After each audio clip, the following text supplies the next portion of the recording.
எங்கள் பேர் இளவரசி, வயசு 46, வர 160 சென்டிமீட்டர், ராசி கன்னி, நட்சத்திரம் உத்திரமிடம் பாதம், சாதி வன்னியில் மழவர சமூகத்தை சேர்ந்தவங்க, தனியார் கம்பெனியில் வேலை பார்க்குறாங்க, சம்பளம் மாதம் 15,000 வாங்கிட்டு இருக்காங்களா. கூட வந்து சகோதரி ஒருத்தவங்க இருக்காங்க, சகோதரி ஒருத்தவங்க இருக்காங்க, புதுக்கோட்டை மாவட்டத்தை சேர்ந்தவங்க. இந்த பெண் வரம் பிடிச்சிருக்கு அப்படின்னா அவங்க விருப்பத்தை நீங்கள் கமலில் சொல்லிடுங்க.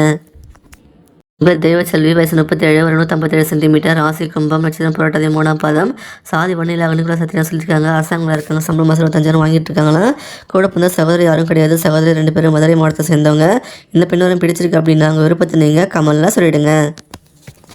இவர் அஸ்வினி, வயசு 31, ஒரு 165 சென்டிமீட்டர், ராசி மிதனம், நட்சத்திரம் புனர்பூசம், 3ஆம் பாதம், சாதி வன்னியில் கச்சராய சமூகத்தை சேர்ந்தவங்க, தனியார் கம்பெனியில் வேலை பார்க்குறாங்க, சம்பளம் மாதம் 78,000 வாங்கிட்டு இருக்காங்களா. கூட வந்து சகோதரி ஒருத்தவங்க இருக்காங்க, சகோதரி 3 பேர் இருக்காங்க, ராணிப்பேட்டை மாவட்டத்தை சேர்ந்தவங்க. இந்த பெண் வரம் பிடிச்சிருக்கு அப்படின்னா உங்கள் விருப்பத்தை நீங்கள் கமலில் சொல்லிடுங்க. இவர் அபிநயா, வயசு 35, வர 167 சென்டிமீட்டர், ராசி மேஷம், நட்சத்திரம் பரணி, சாதி வன்னியில் காலங்கிற சமூகத்தை சேர்ந்தவங்க, தனியார் கம்பெனியில் வேலை பார்க்குறாங்க, சம்பளம் மாதம் 8,000 வாங்கிட்டு இருக்காங்களா. கூட வந்து சகோதரி ஒருத்தவங்க இருக்காங்க, தஞ்சாவூர் மாவட்டத்தை சேர்ந்தவங்க. இந்த பெண் வரம் பிடிச்சிருக்கு அப்படின்னா அவங்க விருப்பத்தை நீங்கள் கமலில் சொல்லிடுங்க.